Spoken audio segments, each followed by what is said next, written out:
Frank Mallory nursed his lukewarm coffee in a dim Lexington Avenue diner, the kind where regrets get wiped away with the counter spills. The ransom note wasn't for cash. It demanded the fallen star's heart, scrawled in ink that bled like a wound. I'd tailed the goons to a warehouse off the East River, expecting the usual syndicate shuffle. But inside a crate stamped with faded Cyrillic, I saw it, a metallic fragment, humming faintly under my flashlight. It wasn't just metal. It felt familiar, like that night in a foxhole outside Bastogne, staring at stars that seemed too close, too knowing. The world I knew had its rings, kidnappers, mobsters, governments hoarding secrets. But this suggested a larger circle, one where humanity was just a speck on the rim. I pocketed a sliver, feeling the weight of complicity settle in like Manhattan smog.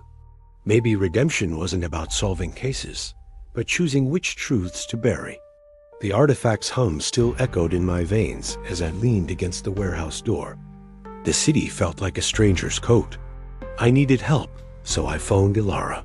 The ransom's cryptic phrasing smacked of the code she used to crack back in Paris.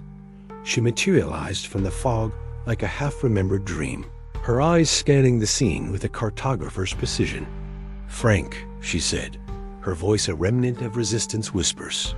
"You always did have a knack for stumbling into the absurd. A kidnapping ring peddling star shards?" I passed her the sliver I'd pocketed. She traced its edge, no dramatics, just the quiet click of recognition in her gaze.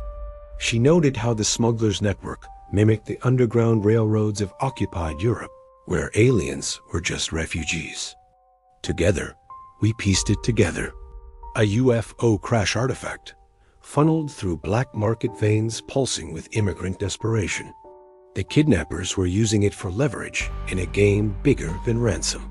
Our old partnership felt like a mirror to the post-war world, old allies eyeing each other, wondering if trust was just borrowed light. "You in?" I asked, the question hanging like smoke. She smiled faintly, tucking the shard away.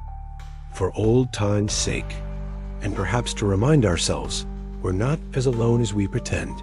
If you enjoy Noire with a twist, hit that subscribe button.